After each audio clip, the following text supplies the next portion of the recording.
Hello students, मैं हूं आशीष कुमार। एकलव्य वैदिक पाठशाला में आप सभी का स्वागत करता हूं। स्टूडेंट्स, आज के इस वीडियो से हम लोग क्लास 6 NCERT चैप्टर 3 का next topic yarn to fabric करने वाले हैं। तो सबसे पहले देख लेते हैं। There are many ways by which fabrics are made from yarns. कह रहा है फैब्रिक्स बनाने का, यार्न से फैब्रिक बनाने का बहुत सारे तरीके होते हैं। The two main process are weaving and knitting. दो मुख्य तरीके वेविंग और काइनेटिंग कहलाते हैं। In activity 2 you might have notice that a fabric is made up of two sets of yarns arrange together. अब हम लोगों ने एक्टिविटी नंबर 2 में देखा था कि किस तरह दो यार्न के सेट्स को मिलाकर हम लोग फैब्रिक्स बनाते थे। उसी the process of arranging two sets of yarn together to make a fabric is called waving.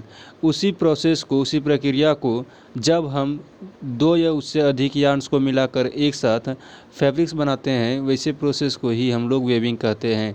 Late us try to weave some paper strips. चलिए कुछ पेपर के टुकड़े को वेव करके देखते हैं। अब है एक्टिविटी नंबर 5, जिसमें कह रहा है figure 3.12a and on the other edge so in figure 3.12b। यानी कि फिगर ए और बी को देखिए। Cut both the sheets along the dotted lines and then unfold.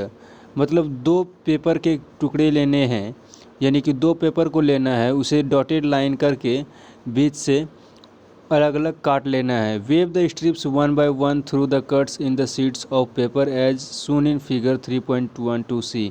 और जिस तरह आप लोग फिगर नंबर सी में देख सकते हैं, उसे कपड़े उस स्ट्रिप्स पे, मतलब कटे हुए पेपर के टुकड़े पे कपड़े को एक एक करके सी देना है। And figure 3.12d shows the pattern after weaving all the strips. अब सभी स्ट्रिप्स को सीने के बाद आप फिगर डी में देख सकते हैं वह किस तरह दिख रहा है। अब आगे है in a similar manner two sets of yarn are woven to make a fabric. ठीक उसी पेपर और शीट्स के तरह हम लोग फैब्रिक्स बनाते हैं यार्न की मदद से। The yarns are much thinner than our paper strips of course. Yarns paper से बहुत ही पतला होता है। Weaving of fabrics is done on looms. यानी कि फैब्रिक्स का हम लोग लूम्स की मदद से वेव करते हैं। द लूम्स आर इधर हैंड ऑपरेटेड और पावर ऑपरेटेड। यह हाथ से भी चलाया जा सकता है और यह कोई मशीन भी हो सकता है। नाउ नेक्स्ट है knitting. Have you notice how sweaters are knitted. क्या आपने कभी ध्यान दिया है कि स्वेटर्स किस तरह बुना जाता है। In knitting a single yarn is use to make a piece of fabric. यानी कि काइनेटिंग में हम लोग एक सिंगल धागे के टुकड़े, धागे को कपड़े बनाने के लिए इस्तेमाल करते हैं। Have you ever pulled the yarn from a torn pair of socks.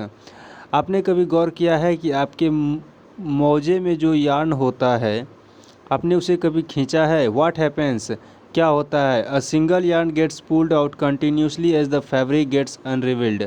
जब आपने मोजे के एक सिंगल धागे को खींचेंगे तो वह कंटिन्यूसली बाहर चला आता है जब तक कि पूरा मोजा ख़त्म ना हो जाए। Socks and many other clothing items are made up of knitted fabrics. उसी तरह मोजे की तरह ही बहुत सारे ऐसे कपड़े के आइटम होते हैं जो कि सिंगल यार्न से बनाए जाते हैं, काइनेटेड फैब्रिक से बनाए जाते हैं। Knitting is done by hand and also on a machine. यह भी हाथों से और मशीन के द्वारा बनाया जाता है।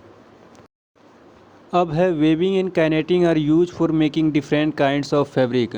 वेविंग और काइनेटिंग का उपयोग हम लोग विभिन्न प्रकार के कपड़े बनाने के लिए इस्तेमाल करते हैं। This fabrics are use for variety of clothing items. ये कपड़े विभिन्न प्रकार के, बहुत सारे तरीके के, वेराइटी के क्लॉथिंग आइटम्स बनाने के लिए इस्तेमाल किया जाता है। अब यहाँ दिया गया है, पहली wants to know if you have seen any fabrics that are made of the fibres on the other converting of covering of coconut, what are these fibres normally use for. कह रहा है पहली जानना चाहती है कि अगर आपने कोई ऐसा फैब्रिक्स देखा है जो कि जिसका आउटर सरफेस कोकोनट से कवर किया हुआ रहता है, तो इसका हम लोग कहाँ यूज करते हैं, जनरली हम लोग इसे कहाँ इस्तेमाल करते हैं।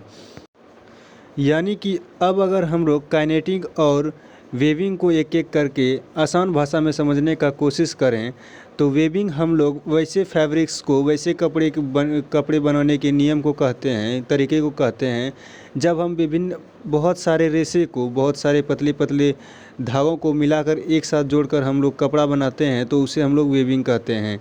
लेकिन जब हम किसी एक ही धागे का उपयोग करके पूरा कपड़ा बनाते हैं तो उसे हम लोग काइनेटिक कहते हैं।